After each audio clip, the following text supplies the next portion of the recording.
Isa kang introvert kung ikaw ay: una, ayaw mo sa gulo at maingay na paligid. Pangalawa, hindi ka madalas lumalabas ng bahay. Saka ka lang lalabas kung may importante kang gagawin or pupuntahan. Pangatlo, gusto mo lagi mapag-isa at ayaw mo na may mga istorbo.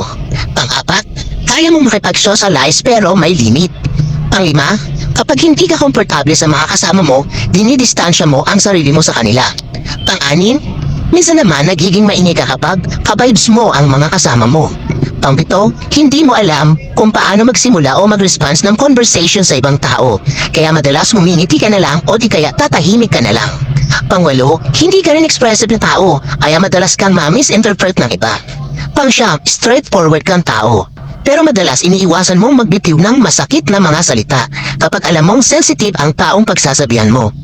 Pang-sampu, mas gusto mo pang tumambay lang sa loob ng bahay kesa sa labas at makipag-chismisan sa mga kapitbahay mo.